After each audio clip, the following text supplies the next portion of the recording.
Welcome back to Bud Light Hog Talk here at Onyx Bar Grill in McChesney Park. Our thanks for IceHogs assistant coach Ben Simon joining us in the first segment. Next, we have IceHogs defenseman Dylan Olsen. Let's give a nice round of applause for Dylan Olsen. Ols, thanks for joining us. Yeah, thanks for having me. First of all, happy belated birthday to you. Thank Turned 22 January 3rd, right? Yeah. Do you have any shenanigans for your birthday? A little bit of celebration? No, I didn't really get a chance to celebrate this year, but maybe there's a weekend here we can do something. So we'll see. You and Beach are only separated by 10 days, and I think he was yesterday, the 13th. Yeah, that's right. Yeah, should probably wish him a happy birthday. What kind of a teammate are you? It's especially my roommate. Oh my goodness, that's a failure. That is. I just want to get on that. Well, you guys came in week 14, a 4-game losing streak. Luckily, we're able to turn things around. You know, we talked to Cy about that Wednesday night game, that third period kind of debacle. It was a sloppy period, a lot of penalties on both sides, but you give a team like Grand Rapids 9 power play opportunities, they're going to capitalize when they have guys like Tatar and Nyquist and Sheehan. Just talk a little bit about the reaction of the team following that loss on Wednesday. Obviously losing 4 games in a row, it's never a good thing. Boys aren't happy, so we knew coming back against Grand Rapids that we had to have a big game. Everyone had to play at their top level, and a couple changes were made. Guys' routines were different, and the mindset in the room was different. That we need to win, and the boys got ready, and we just came out, played hard, and did what we had to do. Would you say that Friday night game was a must-win facing Grand Rapids? Oh, absolutely. Especially losing to them a few nights before and then getting the opportunity to play them again. It was a huge game, and it was definitely a big confidence builder. To get back there and beat them, and then go out the next night and beat Milwaukee. So, the attitude in the room it's pretty good right now. What's the difference between this year's Grand Rapids team compared to years before, where the IceHogs really just kind of dominated them for the most part, and now it seems that the Griffins kind of have the IceHogs number? The slow starts have obviously hurt a lot for Rockford. Oh yeah, absolutely, and that's something that we're working on. Slow starts have got to come to an end. We're tired of playing chase. But yeah, Grand Rapids, they're a skilled team. They got a lot of good players over there. They're young. We got a young team too, and they've lost a couple guys. We've lost a couple guys, so we just got to keep battling. And every game against them, it's always a good one. So it's something that we look forward to, and we'll see how the next one goes. You had yourself a 2-point game on Friday night in that 5-2 win. Obviously, a big game going into it, and you coming out with the 2 points. You got 4 now on the season. Obviously, not where you want to be, but you're really not a point producer kind of guy. You're not, a puck-moving, offensive-minded D-man. You're more physical. When you go against a team like Grand Rapids, you have a Gustav Nyquist or a Tomas Tatar, you probably want to rough them up a little bit in the first period, get going early on them, try to slow them down for the rest of the game. Oh, absolutely. You want to be physical on them every chance you get. Whether it's a hit or cross-check, slash, just to get in their head, try and get them off their game. And, whenever you get a chance to hit one of those guys, you got to take it to slow them down and, try and get them frustrated so that, they won't come down your side of the ice and try to put one in the back of the net. The 2-point game for you was nice because I believe they were both power play assists. And one of the things that, people like to see from a player like you, obviously one of the biggest slap shots maybe in the AHL, when you wind up, guys get out of the way. There's no one there trying to block a Dylan Olsen shot from the point. But it's been working on the power play. How excited are you now to get more opportunities on the power play? Oh, it's awesome,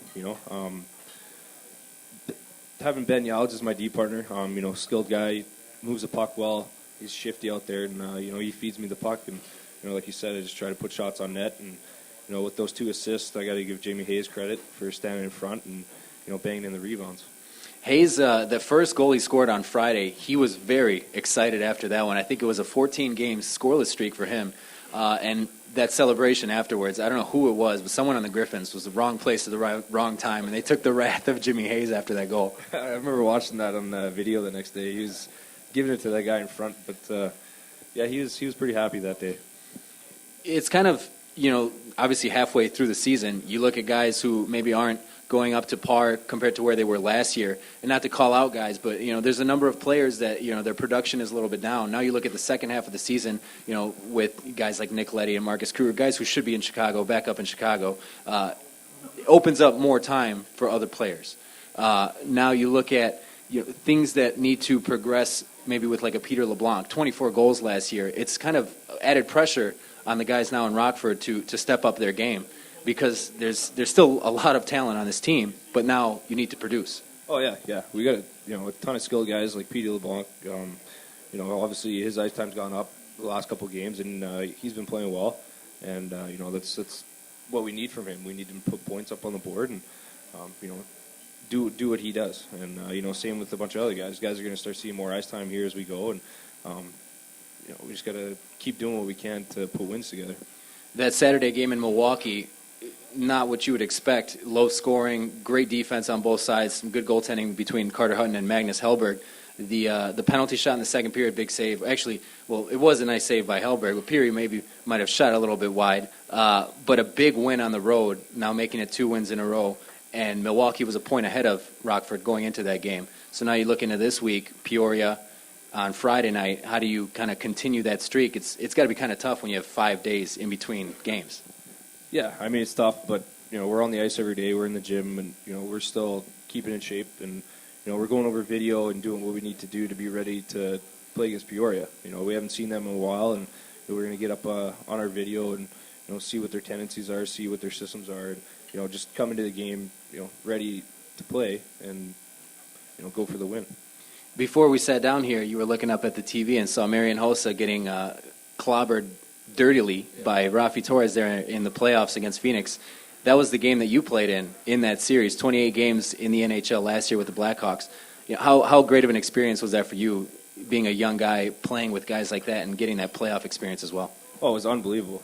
That's what you dream of as a kid growing up. That's why you play the game, so you can get to that level and stay there. And I was fortunate enough to play as many games as I did, and that one playoff game, and it was just incredible. And it's something that I'll never forget. And got to keep working down here so I can hopefully get back up there.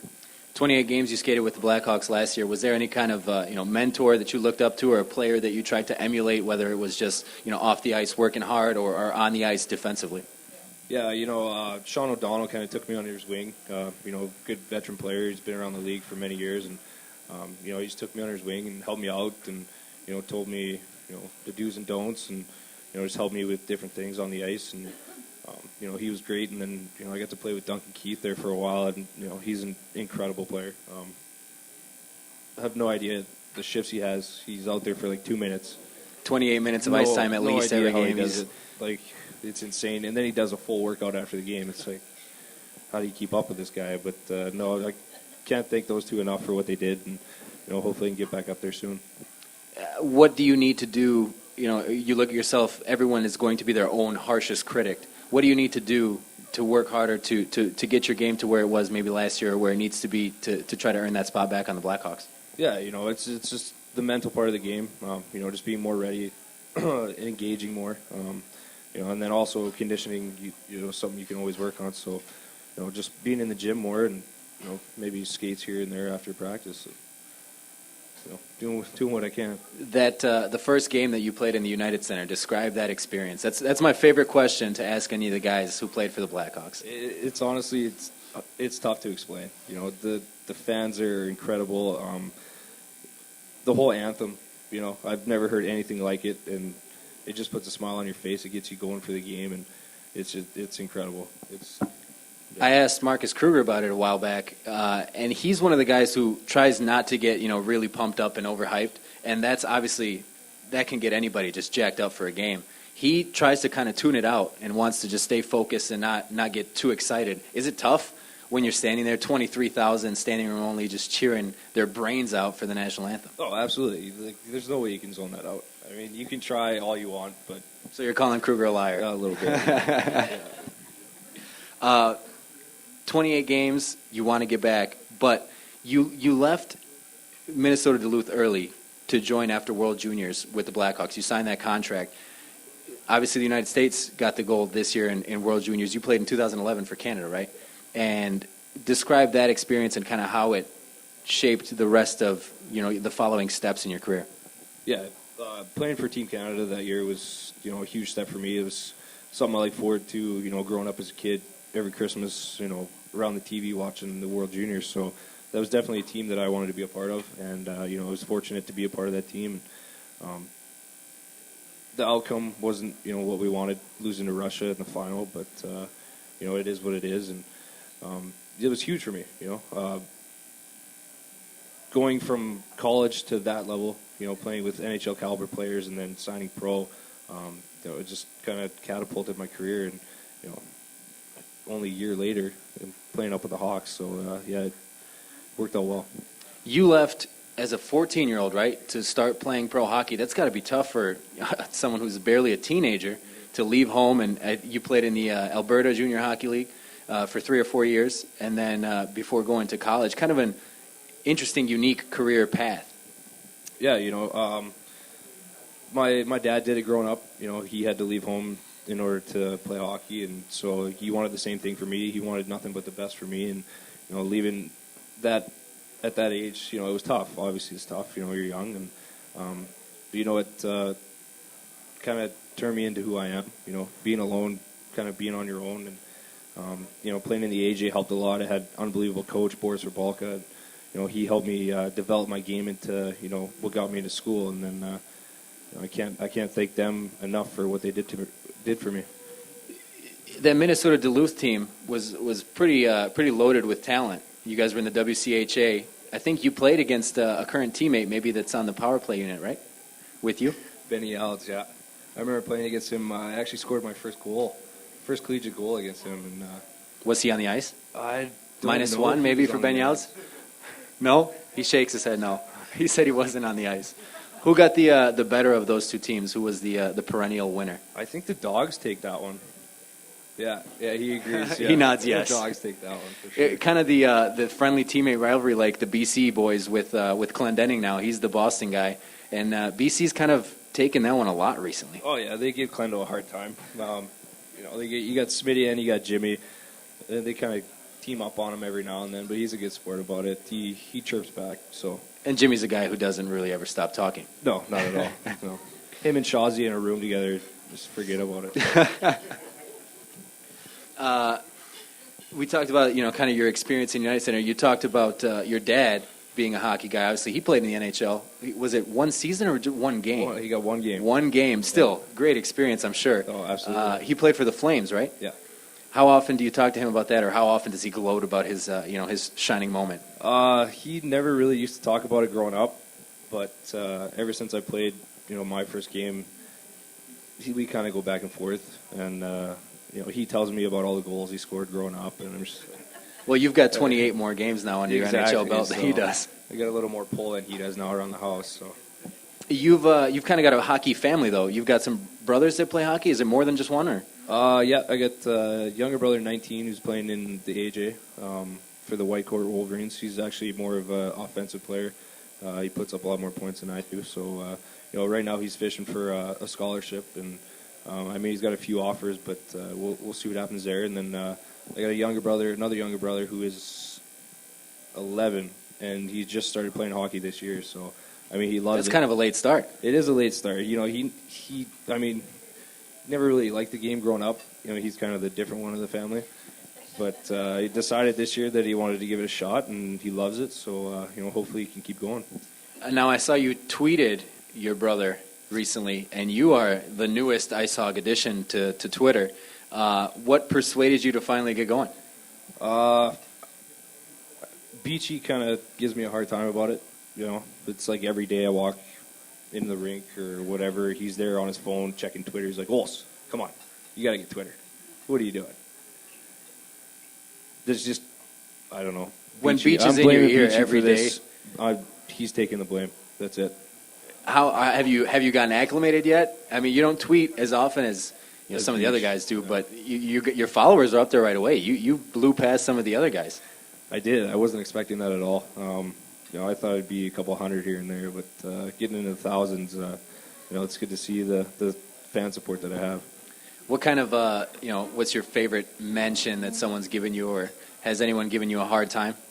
I don't know. I get a few chirps here and there. Nothing too bad, but what was said, I'm not going to state it right here in front of these people, but I wasn't too happy about it. I didn't feel like tweeting it back because what I had in mind probably wasn't good. Probably would have got you in a little bit of trouble, maybe. In a little trouble for that one. Good decision then not to do smart. What does Dylan Olsen do other than Twitter when he's not on the ice? Not much, really. Just taking it easy, hanging out with the boys. Going to movies, going to dinner. Not much, really. Hang out enough that you don't know Kyle Beach's birthday. That's something we don't talk about. Any other fan of any other sports outside hockey? I play golf in the summers. I played baseball growing up. I don't know. I've been watching a little bit of football lately. Trying to get into the Bears, maybe? They haven't been doing so hot. Yeah, they're done, aren't they? They're out of the playoffs. Yes. Yeah. Thanks for rubbing it in. Yeah. Sorry, man. I guess I'll just go with Green Bay. Stick with golf then. Stick with golf. Who's your favorite golfer? Green Bay's done. Yeah, Green Bay's done. Oh, see, we don't like the Packers anyway. It's what okay. I'm talking about up here. Favorite golfer? Probably have to go with McElroy. McElroy. Did you see the new commercial with him and Tiger? Not yet. You got to watch that. Yeah? It's funny. Yeah. Is it on YouTube? Yeah. I'll check it out. Alls, thanks for the time. Thanks for having me. I appreciate it. All right, that's Dylan Olsen. Let's give him a nice round of applause. We'll be back with more Bud Light Hog Talk coming up right here on 23.2 on Antenna TV.